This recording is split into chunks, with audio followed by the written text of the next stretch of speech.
India Legal presents Courts Roundup.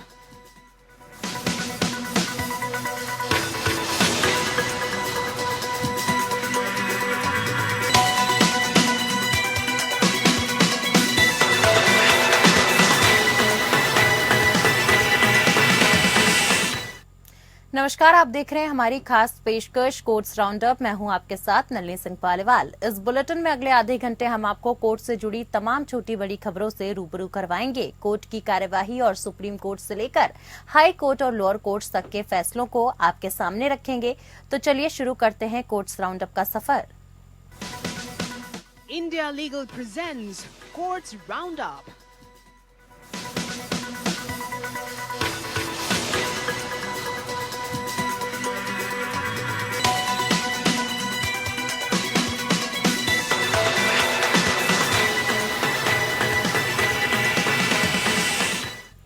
पश्चिम बंगाल सरकार द्वारा मामलों की जांच सीबीआई से किए जाने का अपनी हामी वापस लिए जाने के बावजूद मामलों की जांच सीबीआई द्वारा किए जाने के मामले को पश्चिम बंगाल सरकार के द्वारा सुप्रीम कोर्ट के सामने उठाया गया।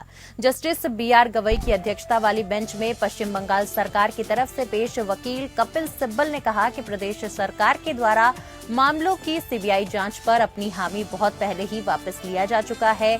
अब सीबीआई मामलों की जांच कर रही है। साथ ही हालांकि सीबीआई की तरफ से पेश सॉलिसिटर जनरल तुषार मेहता ने कहा कि फिलहाल वो संविधान पीठ के सामने मामले की सुनवाई में व्यस्त हैं। वकील कपिल सिब्बल ने सॉलिसिटर जनरल की व्यस्तता वाली दलील से सहमति व्यक्त करते हुए कहा कि हम आपसे सहमत हैं, लेकिन ऐसा नहीं होना चाहिए कि इस मामले की सुनवाई ही नहीं हो। जस्टिस गवई ने कहा कि कल ही हमने कहा था कि हमें और तुषार मेहता चाहिए। सारे मामले सॉलिसिटर जनरल तुषार मेहता और एएसजी एसवी राजू ही पेश हो रहे हैं। आपको और दूसरी पंक्ति भी तैयार करनी चाहिए जो मामलों की सुनवाई में सरकार का प्रतिनिधित्व कर सके। हालांकि सॉलिसिटर जनरल तुषार मेहता ने कहा कि मैं पूरी तरीके से मामलों में निष्पक्ष हूं। संविधान पीठ के सामने लगातार 2 दिनों की लंबी सुनवाई हो चुकी है। ऐसे में बेंच के सामने कोई शंका न पैदा हो, इस वजह से वहां रहना जरूरी है। सुप्रीम कोर्ट में सॉलिसिटर जनरल तुषार मेहता ने बताया कि वो संविधान पीठ के सामने सुनवाई में व्यस्त हैं। इस पर कोर्ट ने कहा कि हम गुरुवार को इस मामले पर सुनवाई करेंगे। साथ ही कोर्ट ने कहा कि हम गर्मियों की छुट्टियों से पहले मामले की सुनवाई पूरी कर लेना चाहते हैं ताकि छुट्टियों के दौरान इस पर फैसला लिया जा सके।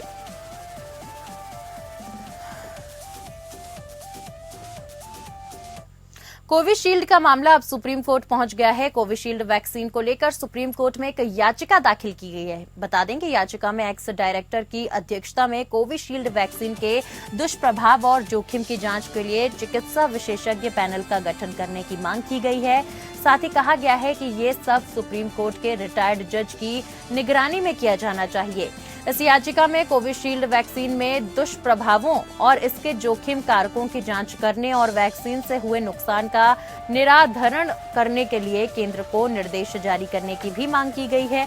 और इतना ही नहीं, इस याचिका में ये भी साफ तौर पर कहा गया है कि जो लोग इस वैक्सीन को लगाने की वजह से अक्षम हो गए हैं या जिनकी मौत हो गई है, उन्हें मुआवजा देने का निर्देश दिया जाए। कुछ दिन पहले ही कोविड-19 रोधी वैक्सीन कोविशील्ड बनाने वाली कंपनी एस्ट्राजेनेका ने स्वीकार किया था कि जिन लोगों ने कोरोना के दौरान कोविशील्ड वैक्सीन ली है उनमें रेयर साइड इफेक्ट्स हो सकते हैं। वैक्सीन निर्माता ने अदालती दस्तावेजों में कहा था कि कोविशील्ड दुर्लभ मामलों में एक ऐसी स्थिति का कारण बन सकती है जिससे खून के थक्के जम सकते हैं और प्लेटलेट की संख्या कम हो सकती है। इस फार्मा कंपनी ने बुधवार को माना है कि उनकी कोविशील्ड वैक्सीन कई दुर्लभ मामलों में खून के थक्के जमने और प्लेटलेट काउंट कम होने का भी कारण हो सकती है। इसके साथ ही उन्होंने मरीजों की सेफ्टी को लेकर अपनी प्रतिबद्धता एक बार फिर से दोहराई। बता दें कि भारत में सीरम इंस्टीट्यूट ने कोविशील्ड नाम से जो वैक्सीन बनाई थी वो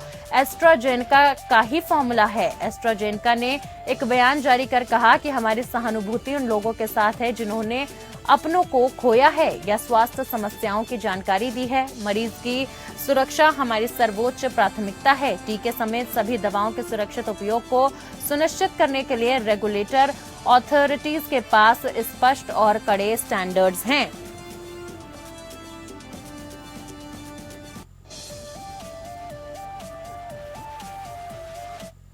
खबरों में आगे बढ़ते हुए बता दूं कि सुप्रीम कोर्ट ने हाल ही में कहा कि हिंदू विवाह अधिनियम के तहत वैध विवाह के लिए केवल एक प्रमाण पत्र पर्याप्त नहीं होगा। जी हां, और अपेक्षित कर्मकांड अनिवार्य रूप से करने होंगे। जस्टिस बीवी नागरत्ना और ऑगस्टीन जॉर्ज मसीह की खंडपीठ ने कहा कि समारोह की अनुपस्थिति का मतलब जोड़े को कोई वैवाहिक दर्जा नहीं दिया जाएगा। न्यायालय ने रेखांकित किया कि जहां हिंदू विवाह लागू संस्कारों या समारोहों के अनुसार नहीं किया जाता है, उस विवाह को हिंदू विवाह नहीं माना जाएगा। एक स्थानांतरण याचिका में संविधान के अनुच्छेद 142 के तहत एक आवेदन की अनुमति देते समय ये टिप्पणियां आई हैं। साथ ही बता दूं कि हिंदू विवाह अधिनियम के तहत विवाह को वैध नहीं बनाए जाने के कारण पक्षों के खिलाफ तलाक, भरण पोषण और आपराधिक कार्यवाही अंततः रद्द कर दी गई। मामले में जोड़े ने हिंदू रीति रिवाजों के अनुसार अपनी शादी नहीं की थी, बल्कि केवल अधिनियम की धारा 8 के तहत अपनी शादी को पंजीकृत कराया था। उन्होंने वैदिक जन कल्याण समिति से विवाह प्रमाण पत्र प्राप्त किया था और इस प्रमाण पत्र के आधार पर उन्होंने उत्तर प्रदेश विवाह पंजीकरण नियम 2017 के तहत विवाह के पंजीकरण का प्रमाण पत्र प्राप्त किया और अधिनियम की धारा 8 के तहत अपनी शादी का पंजीकरण कराया। कोर्ट ने फैसला सुनाया कि वैध हिंदू विवाह के अभाव में विवाह पंजीकरण अधिकारी अधिनियम की धारा 8 के प्रावधानों के तहत ऐसी शादी को पंजीकृत नहीं कर सकता है। साथ ही अदालत ने कहा, इसीलिए यदि एक प्रमाण पत्र जारी किया जाता है जिसमें कहा गया है कि जोड़ों ने शादी कर ली है और यदि विवाह समारोह अधिनियम की धारा 7 के अनुसार नहीं किया गया, तो धारा 8 के तहत ऐसे विवाह का पंजीकरण इस तरह के विवाह को कोई वैधता प्रदान नहीं करेगा। वहीं पीठ ने स्पष्ट किया कि अधिनियम की धारा 8 के तहत विवाह का पंजीकरण केवल ये पुष्टि करने के लिए है कि पक्षों ने अधिनियम की धारा 7 के अनुसार वैध विवाह समारोह किया है।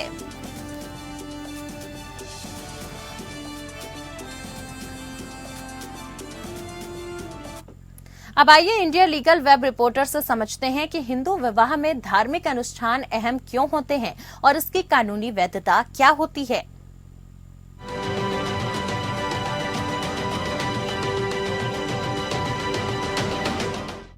The supreme court of India ने डॉली रानी वर्सेस मनीष कुमार चंचल के केस में कहा कि मैरिजेस जो बिना ट्रेडिशनल राइट्स और रिचुअल्स की होगी वो हिंदू मैरिज एक्ट के अकॉर्डिंग मैरिज नहीं मानी जाएगी। In this case the court ने ये भी कहा कि हिंदू मैरिज एक संस्कार और सेक्रेमेंट है और ना ही एक नाच गाने का event. It is a solemn and secret union meant to last a lifetime. Under the Hindu marriage act, marriage is seen as a sacrament and not a contract. It is a union believed to be an unbreakable bond that remains even after death. Comparatively, Islam में marriage sacred contract माने यानी निकाह माना जाता है। It involves specific religious rights and obligations governed by Islamic law like Sharia. इसमें दोनों parties का कंसेंट और witnesses मैरिज की वैलिडिटी के लिए क्रूशियल है। In Christianity, marriage is viewed as a covenant before God between a man and a woman. Christian marriages typically Christian religious customs के according और एक religious setting जैसे कि चर्च में होती है, which is usually presided over by a priest or a minister. For more such legal updates, follow Indian Legal.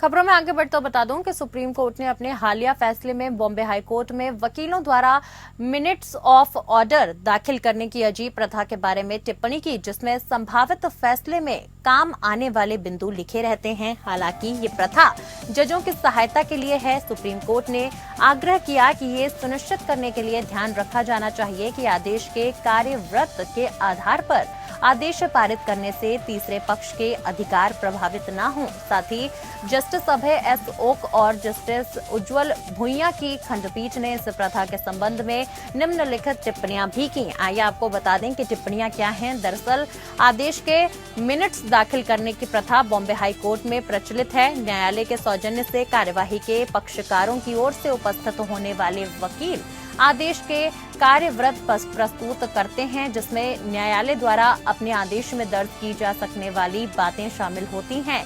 इसका उद्देश्य न्यायालय की सहायता करना है। वहीं दूसरा बिंदु है कार्यवाही में पक्षकारों का प्रतिनिधित्व करने वाले वकीलों द्वारा रिकॉर्ड पर प्रस्तुत किए गए आदेश के कार्यव्रत के संदर्भ में पारित आदेश सहमति आदेश नहीं है। ये सभी उद्देश्यों के लिए आमंत्रण में एक आदेश है। साथ ही तीसरा बिंदु है, न्यायालय को आदेश के कार्यव्रत प्रस्तुत करने से पहले वकीलों को इस बात पर विचार करना चाहिए कि क्या कोई आदेश यदि न्यायालय द्वारा आदेश के कार्यव्रत के संदर्भ में पारित किया जाता है तो क्या वो वैध होगा। यदि न्यायालय का विचार है कि वकीलों द्वारा प्रस्तुत आदेश के कार्यव्रत के संदर्भ में दिया गया आदेश वैध नहीं होगा तो न्यायालय को आदेश के कार्यव्रत के संदर्भ में आदेश पारित करने से इनकार कर देना चाहिए। इस मामले में बॉम्बे हाई कोर्ट ने वकीलों द्वारा प्रस्तुत ऑर्डर ऑफ ऑर्डर पर भरोसा करते हुए पुलिस सुरक्षा के तहत परिसर की दीवार के निर्माण की अनुमति दी है। साथ ही सुप्रीम कोर्ट ने हाई कोर्ट के आदेश को अवैध पाया, जिसमें रिट याचिका में अंतिम निर्णय के अधीन पुलिस सुरक्षा के तहत निर्माण की अनुमति देते हुए मामले को वापस भेज दिया गया।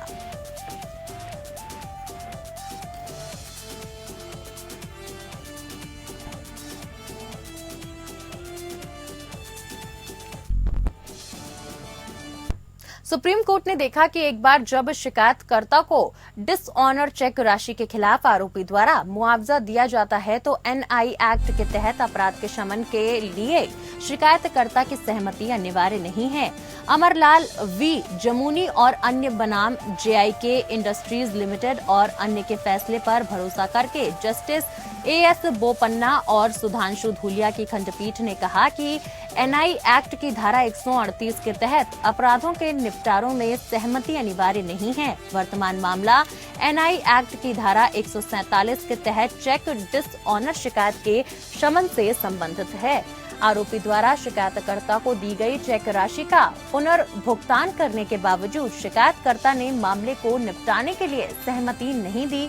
ट्रायल कोर्ट और हाई कोर्ट ने शिकायतकर्ता के पक्ष में फैसला सुनाया और इसके बाद आरोपी ने सुप्रीम कोर्ट का दरवाजा खटखटाया। दरअसल बता दूं कि एनआई एक्ट की धारा 147 के तहत अपराधों को समझौता योग्य बनाती है। अदालत ने कहा कि एनआई एक्ट की धारा 147 के तहत कार्यवाही बंद करने से पहले शिकायतकर्ता की सहमति को अनिवार्य रूप से नोट करना अदालत के लिए बाध्य नहीं है। अदालत ने जेआईके इंडस्ट्रीज लिमिटेड मामले का हवाला दिया, जहां ये माना गया कि एनआई एक्ट की धारा 147 में गैर अस्थिर खंड के मद्देनजर जो विशेष कानून है, धारा 320 में समझौता करने वाले व्यक्ति की सहमति की आवश्यकता है। एनआई एक्ट के तहत किसी अपराध के शमन के मामले में संहिता की आवश्यकता नहीं है। टिप्पणी को देखते हुए अदालत ने ये देखते हुए कि आरोपी द्वारा शिकायतकर्ता को लोन राशि पहले ही चुका दी गई थी, एनआई एक्ट के तहत आरोपी को दायित्व से मुक्त कर दिया।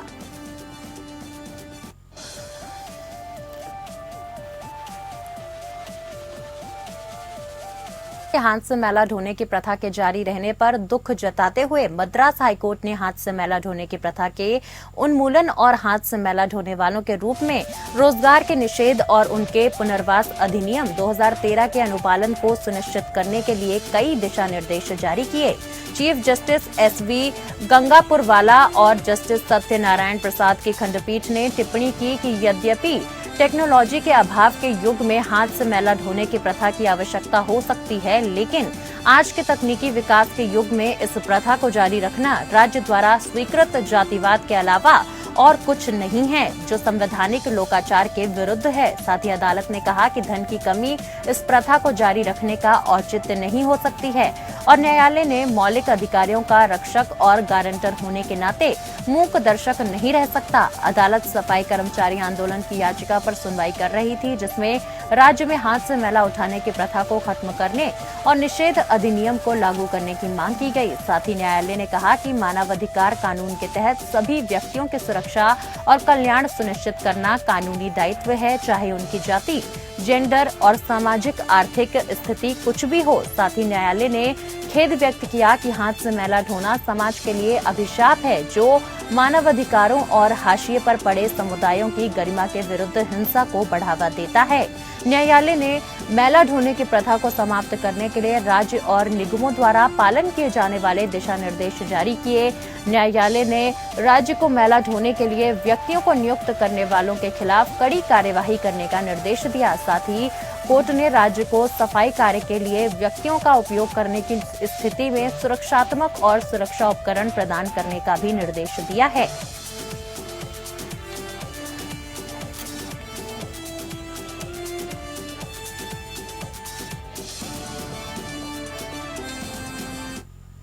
केंद्र सरकार ने 29 अप्रैल को मद्रास उच्च न्यायालय को बताया कि पासपोर्ट में पुरुष से महिला और इसके विपरीत लिंग परिवर्तन के लिए किसी को लिंग परिवर्तन सर्जरी प्रमाण पत्र जमा करने की आवश्यकता नहीं है। जी हां, मुख्य न्यायाधीश SV गंगापुरवाला और न्यायमूर्ति J सत्यनारायण प्रसाद की खंडपीठ ने 1980 के पासपोर्ट नियमों को चुनौती देने वाली याचिका रिट याचिका का निपटारा कर दिया, जिसमें पासपोर्ट में लिंग परिवर्तन के लिए लिंग पुनर्मूल्यांकन सर्जरी प्रमाण पत्र को अनिवार्य किया गया था। साथ ही याचिकाकर्ता की मुख्य शिकायत ये थी कि केंद्र सरकार पासपोर्ट में लिंग परिवर्तन के लिए लिंग परिवर्तन सर्जरी प्रमाण पत्र पर जोर दे रही है। याचिकाकर्ता ने इस बात पर प्रकाश डाला कि फॉर्म 4 या लिंग परिवर्तन के लिए पहचान प्रमाण पत्र के लिए प्रमाण पत्र प्रस्तुत करने की आवश्यकता नहीं है। मामले में पिछली सुनवाई के दौरान याचिकाकर्ता ने रेखांकित किया कि जहां तक ट्रांसजेंडर व्यक्तियों के लिए लिंग परिवर्तन का सवाल है, केंद्र सरकार ने नीति बदल दी है। सोमवार को सुनवाई के दौरान केंद्र सरकार ने कोर्ट को बताया कि महिला से पुरुष या इसके विपरीत लिंग परिवर्तन के लिए यही नीति लागू होगी। याचिकाकर्ता ने कहा कि उसकी शिकायत का समाधान कर दिया गया है, साथ ही इसीलिए कोर्ट ने याचिका का निपटारा कर दिया।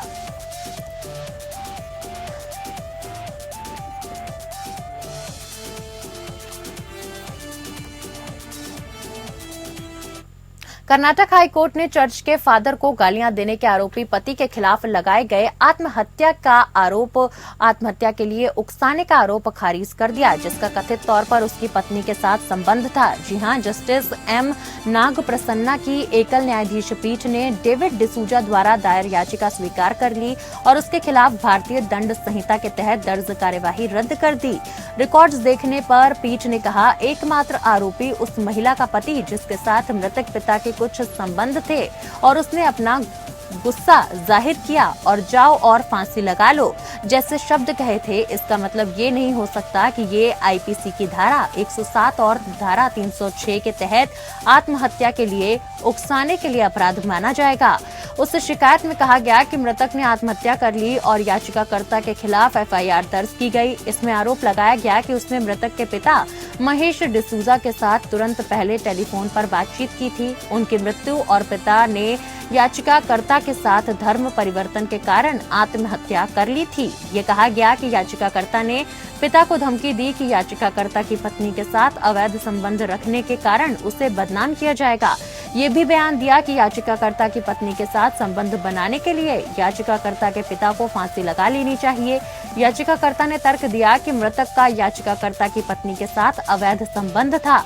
याचिकाकर्ता को इसके बारे में पता चलता है तो वो पिता से संपर्क करता है। पिता के उसकी पत्नी के साथ संबंध होने के बारे में अपनी पीड़ा व्यक्त करता है। साथ ही आरोप है कि ऐसा कहते हुए याचिकाकर्ता ने पिता के लिए जाओ फांसी लगा लो जैसे शब्दों का इस्तेमाल किया। इन दलीलों को नकारते हुए पीठ ने कहा कि इस मामले में मृतक के आत्महत्या करने के असंख्य कारण हो सकते हैं, जिनमें से एक ये भी हो सकता है कि पिता होने के बावजूद उसका याचिकाकर्ता की पत्नी के साथ अवैध संबंध था।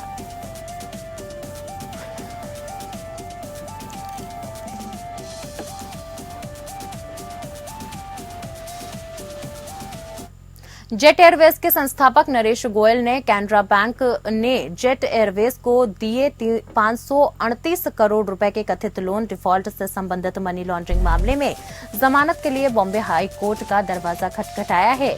जस्टिस NJ जमादार ने नरेश गोयल की याचिका पर ईडी से जवाब मांगा और मामले की सुनवाई 3 मई 2024 को तय की, जबकि गोयल न्यायिक हिरासत के तहत अस्पताल में रहेंगे। जेट एयरवेज से संबंधित 538 करोड़ रुपए के मनी लॉन्ड्रिंग के आरोप में गोयल को 1 सितंबर 2023 को ईडी ने गिरफ्तार किया था।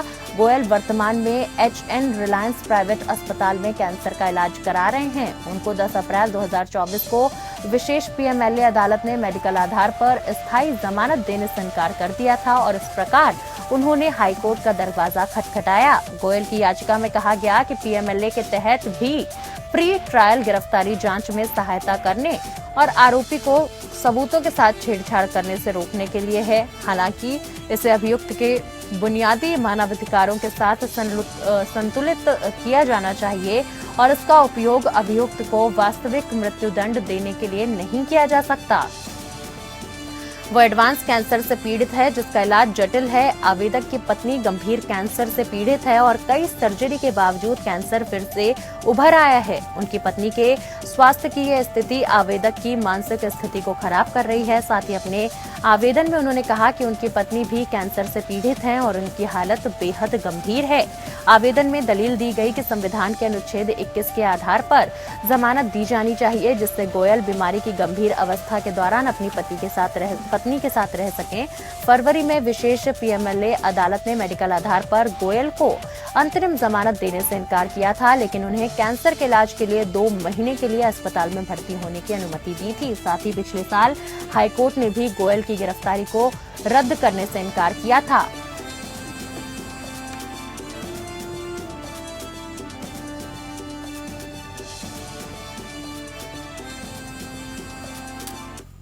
तो फिलहाल के लिए आज के लिए कोर्ट्स राउंडअप में मेरे साथ बस इतना ही। नमस्कार।